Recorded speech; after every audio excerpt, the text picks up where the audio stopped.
नमस्कार, Manoj Tiwari talk show में आपका स्वागत है। मैं हूं श्रेया सिंह राठौर। जैसे कि हम सबको पता है, नगर निकाय के चुनाव बहुत ही करीब आ चुके हैं। कह सकते हैं कि परीक्षा की घड़ी नजदीक है।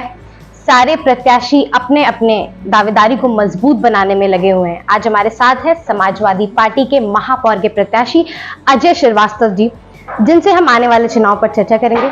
आइए बातचीत का सिलसिला शुरू करते हैं। हमारे टॉक शो में आपका बहुत स्वागत है। Thank you. पहला क्वेश्चन मेरा आपसे ये रहेगा, और सबसे पहले तो मैं आपको बधाई देना चाहूंगी महापौर के टिकट मिलने के लिए। सबसे पहला सवाल मेरा आपसे ये रहेगा कि आपने कैसे मन बनाया महापौर के चुनाव को लड़ने के लिए? मैंने मन नहीं बनाया, मैं तो 20 साल पहले भी यहाँ से विधायक लड़ा हूँ जी। बहुजन समाज पार्टी से मुझे यहाँ पे चुनाव लड़ने का मौका मिला था और लगातार मैं किसी न किसी समाज सेवा के रूप में लोगों के बीच में, जनता के बीच में लगातार मैं जुड़ा रहा जो है 25 वर्षों से। ना मुझे किसी चीज़ का लालच था, ना मुझे कोई वो था टिकट के लिए। और वैसे भी समाजवादी पार्टी ने हमको बनाया है प्रत्याशी, तो यहाँ तो बहुत लोगों का चयन हुआ। हमारा तो नाम भी नहीं गया था जी, लेकिन अचानक कुछ राष्ट्रीय अध्यक्ष जी की कृपा हुई, ऊपरी दैवी कुछ ऐसी ईश्वर की कृपा हुई जी। और बीच में ये भी तो मैंने तो मन ये भी बना लिया था, जब ओबीसी हुआ तो हमने तो ओबीसी भाइयों का भी स्वागत किया जी, कि अगर ओबीसी हो गया है तो हम लोग इतने साल लड़े हैं, अगर उनको पहली बार मौका मिल रहा है ओबीसी को लड़ने का महापौर का, तो मैंने सबसे पहले उनका स्वागत किया कि ओबीसी भाई लड़ेंगे।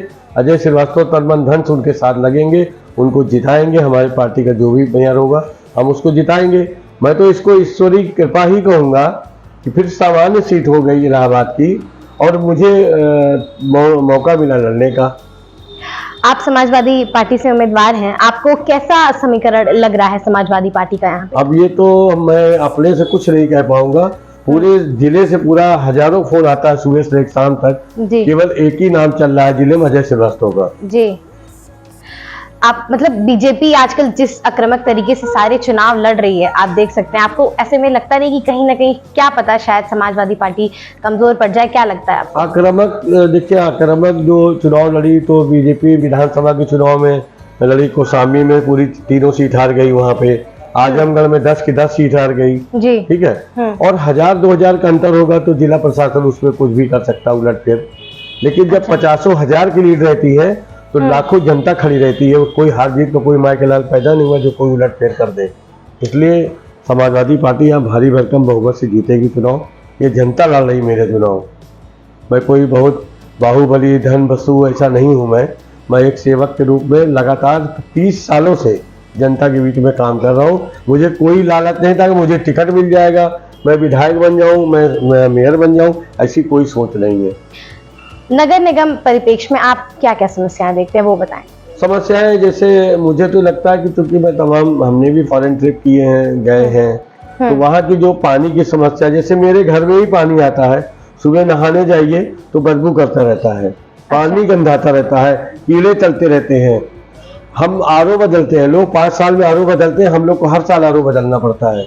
इतनी गंदगी है, उस पानी के गंदगी से कितने लोग बीमार पड़ते हैं, आदमी अंदाज नहीं लगा पाता। अच्छा, आरओ पे एक सवाल है कि आजकल आप देख रहे हैं हर जो लोग हैं, हर इंसान की मतलब नीड है कि हाँ हमें आरओ वाटर ही चाहिए, तो ऐसे क्या नगर निगम में भी आरओ वाटर की सप्लाई है? मैं लंदन भी गया हूँ, मैं जर्मनी भी गया हूँ, स्विट्जरलैंड भी गया हूँ जी, कहीं भी कोई आरओ प्लांट का इस्तेमाल नहीं होता। पूरा फुल आरओ प्लांट होता है, जो घर में बाथरूम होता है उसमें भी आरओ का पानी आता है।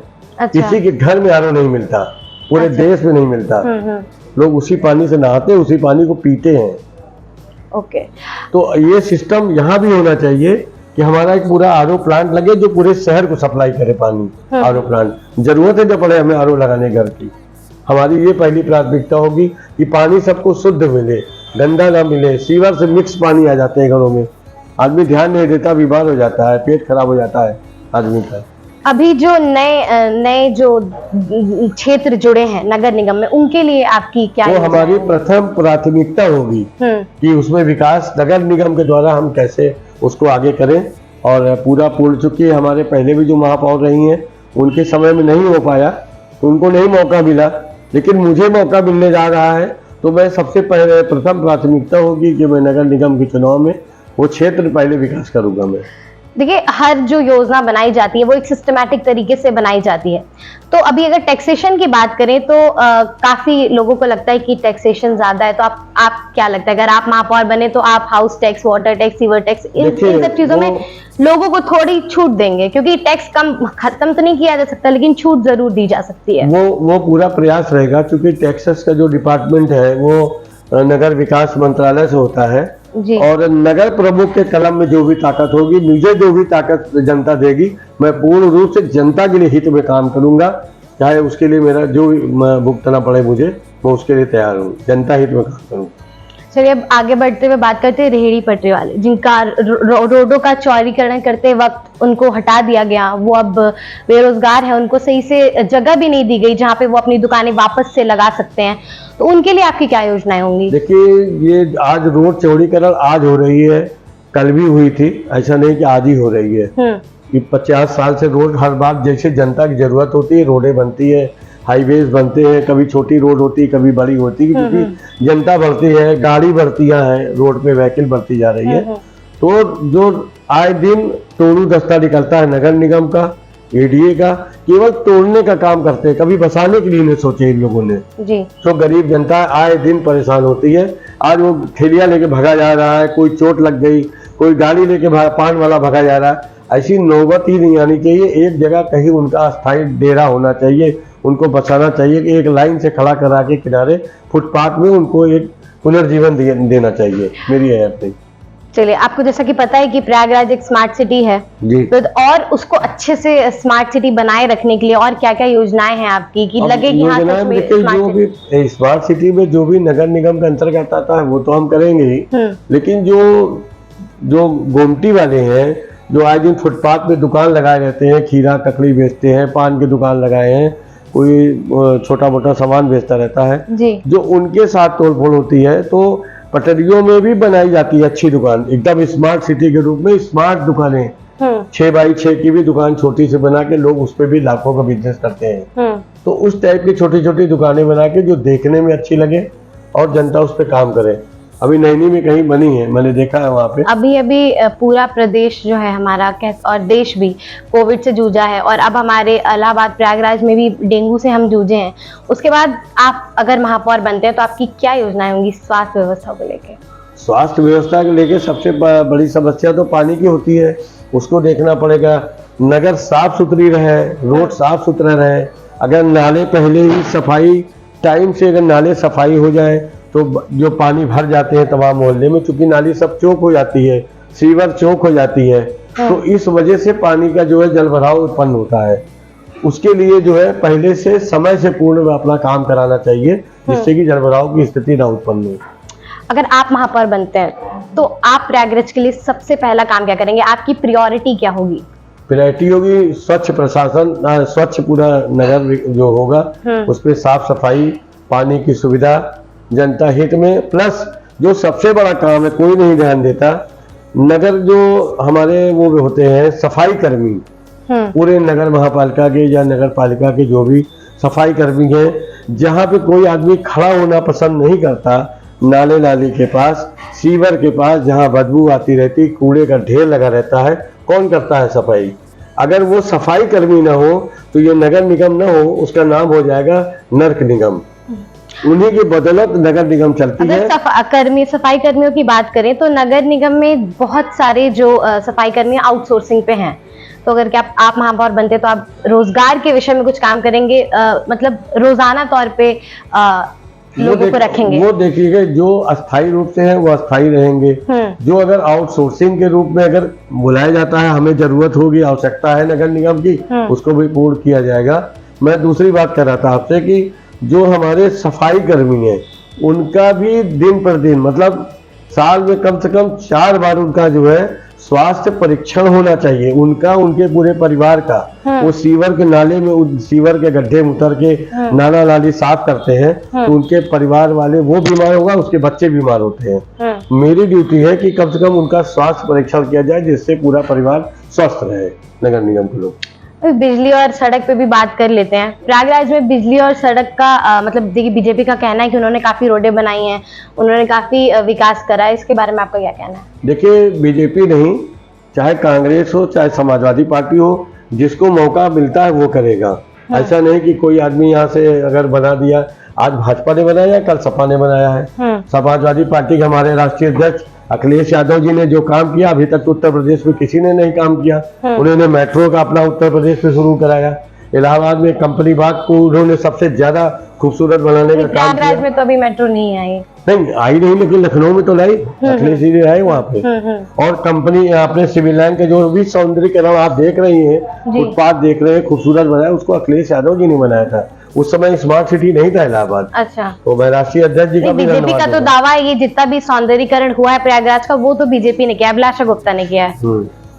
देखिए, कोई भी होगा, अगर मान लीजिए स्मार्ट सिटी है और स्मार्ट सिटी में हम किसी को बैठा देंगे, हम नहीं होंगे, मान लीजिए किसी और एक निर्दलीय उम्मीदवार मेयर बन जाता है, तो उसको काम मिलेगा स्मार्ट सिटी, वो बना देगा, उस पर हमारा कौन सा रोल है? स्मार्ट सिटी बनता नहीं है ना सर, स्मार्ट सिटी बनाई जाती है तो सरकार ही तो देती है, सरकार बनवाती है जी। आपको क्या लगता है कि बिजली और रोड के अलावा भी महापौर की और जिम्मेदारियां होती हैं जिनका आप करेंगे, आप काम करेंगे? और जिम्मेदारी देखिए, कोई भी अगर कानून व्यवस्था की बात होती है, तमाम तरह की ऐसी भी वो सरकार देखती है।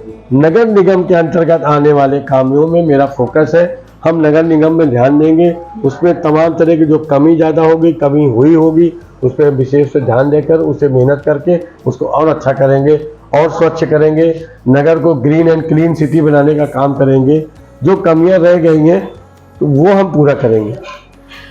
अगर आप महापौर बनते हैं तो आपका आपके सभासदों से कितना, कैसा और किस तरह का संबंध रहेगा? आप मेरा अंदाज लगा लीजिए, मेरे विषय में शायद आपको जानकारी नहीं है जी, कि जो व्यक्ति हमसे जुड़ा होगा 40 साल पहले जी, मेरी उम्र के हिसाब से, वो आज तक हमें न छोड़ा है, न मेरा कभी हाथ तक छोड़ा है किसी ने।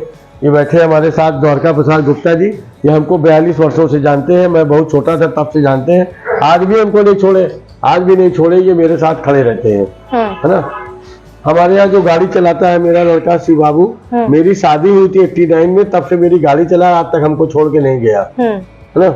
तमाम बहुजन समाज पार्टी के लोग, मैं बसपा में था, जो जुड़े लोग हैं आज भी सैकड़ों के तादाद में। मतलब ऑल ओवर आपका कहना है कि आपका संबंध काफी अच्छा रहेगा? बहुत अच्छा रहेगा, बहुत अच्छा रहेगा। चलिए, अगले साल मेरा आपसे होगा कि आप अभी देखिए सारी पार्टी अपनी अपनी जीत का दावा कर रही है, आप ऐसे में अपने मार्जिन को, अपनी जीत के मार्जिन को कितना लेके चल रहे हैं? मैं एक चीज तो ये बता दूं कि कायदे से तो मैं समाजवादी पार्टी से लड़ रहा हूँ जी, लोग भाजपा से लड़ रहे हैं, सपा से लड़ रहे हैं, बसपा से लड़ रहे हैं, सब निर्दलीय भी लड़ रहे हैं, लेकिन महापौर बनने का अधिकार उसको होता है, सही पूछिए, जिसको पूरी जनता शहर के अंदर लोकप्रिय हो, जनप्रिय हो। उसको भाजपा के लोग मदद करें, उसको बसपा के लोग मदद करें, कांग्रेस के लोग मदद करें, वे उसको ही अधिकार है महापौर बनने का, और वो अजय श्रीवास्तव को समर्थन प्राप्त है। आज इलाहाबाद में भाजपा से लेके बसपा से लेके कोई भी दल ऐसे नहीं है, हजारों लोग फोन करके अजय श्रीवास्तव जी हम आपके साथ खड़े, चुनाव आप जीतेंगे। कोई पर्दे के पीछे से मदद कर रहा है, कोई खुलेआम कर रहा है। आप अपना कह सकते हैं ना कि आप किसको मान रहे हैं कि आपकी लड़ाई किससे होगी? कांग्रेस से होगी, बीजेपी से होगी, बसपा से होगी, किससे? क्योंकि चुनाव लड़ रहे हैं तो सारे लोग आमने सामने ही खड़े हैं। अब देखिए, किससे होगी किससे नहीं होगी जनता बताएगी। फिलहाल चुनाव में एक तरफा वोट रहेगा, और जिस तरह का समर्थन मिल रहा है, इस लग रहा है मुझे 50,000 वोट से हम लीड करेंगे जी, बहुत अच्छे मार्जिन से जीतेंगे हम। जितनी हमको उम्मीद नहीं थी उससे ज्यादा वोट जीत के आएंगे हम। चलिए, आखिर में आप जनता से क्या अपील करना चाहेंगे? जनता से अपील करना चाहेंगे, अगर हमारे समाज में हमने लोगों के कहीं किसी में काम आए हैं, किसी के उस पर दुख सुख में खड़े रहे, जो मैं लगातार, मेरा वो था मोटो था कि मैं सबके दरवाजे से मिलूं, सबके उसमें काम करूं, किसी के कोई ज़रूरत पड़ जाए तो मैं उसके लिए उसकी मदद कर सकूं, तो जनता देगी फैसला कि मैं किस काबिल हूँ। चलिए, हमारे टॉक शो में आने के लिए आपका बहुत बहुत शुक्रिया। Thank you so much. तो जैसा कि आपने देखा, आज हमारे साथ थे समाजवादी पार्टी के महापौर के दावेदार अजय श्रीवास्तव जी, जिन्होंने अपनी नीतियां गिनाई। हमने उनसे आने वाले चुनाव पर चर्चा की, पर अब कौन जीतेगा और किसका कार्यकाल कैसा होगा और कौन कितना काम करेगा, ये तो चुनाव के बाद ही पता चलेगा। उसके लिए देखते रहिए मनोज तिवारी टॉक शो। मैं हूं श्रेया सिंह राठौर।